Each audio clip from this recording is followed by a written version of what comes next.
संध्या सिंह के चैनल में आप सभी लोगों का स्वागत है। आज मैं एक कन्यादान गीत सुनाने जा रही हूँ।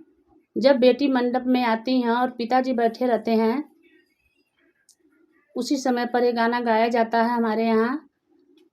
आप लोग को कैसा लगा कमेंट में ज़रूर बताइएगा, और न्यू है तो हमारे चैनल को सब्सक्राइब कीजिए और बेल आइकन प्रेस कीजिए, जिससे हमारा नोटिफिकेशन आप लोगों तक पहुँच सके। ज़्यादा से ज़्यादा हमारे वीडियो को शेयर कीजिएगा। कैसा लगा गाना आप लोग ज़रूर बताइएगा।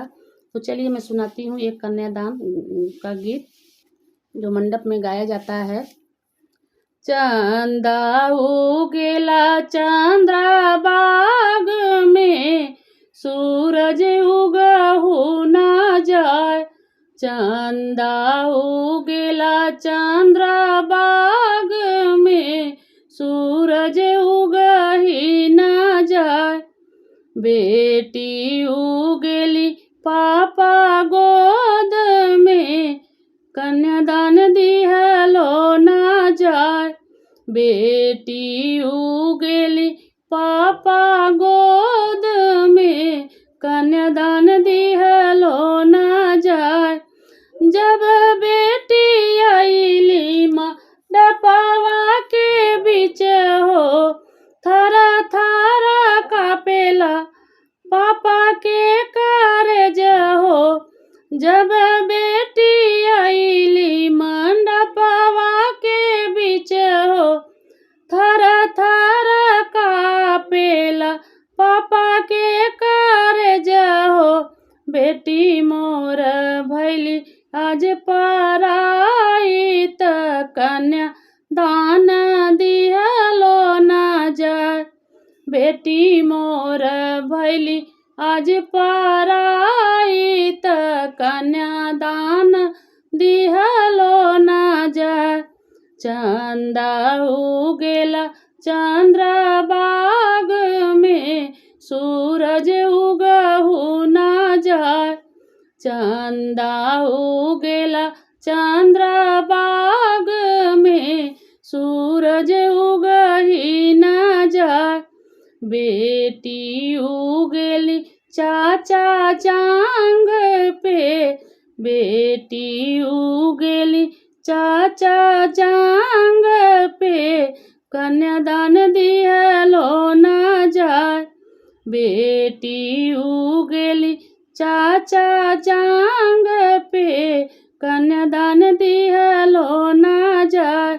जब बेटी आईली मंडपवा के बीच हो, थरा थरा कापेला चाचा के कारज हो।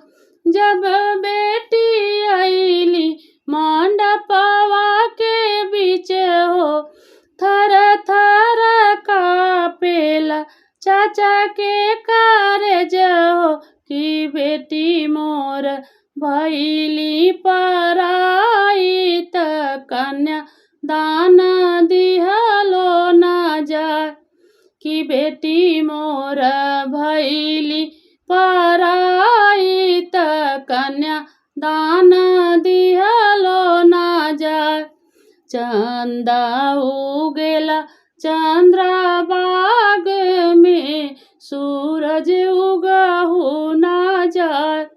चंदा उगेला चंद्रा बाग में, सूरज उगहु ना जाए। बहिना उगेली भैया गोद में, धार गिरवलो ना जाए। बहिना उगेली भैया गोद में, धार गिरवलो ना जाए।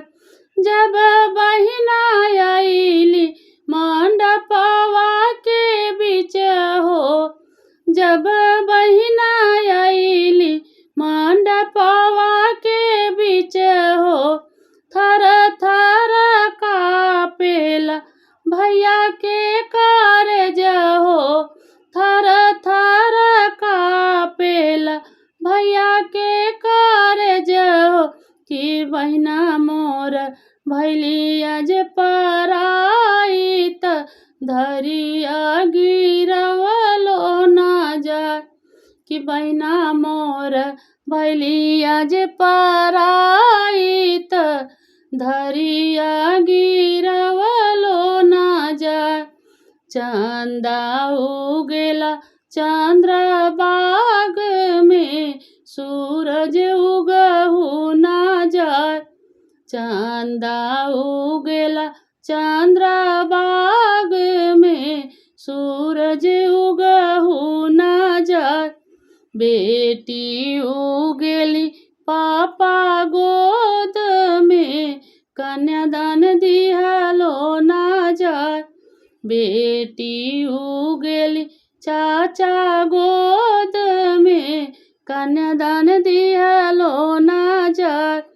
बेटी उगेली भैया गोद में लावा पर चलो ना जाय।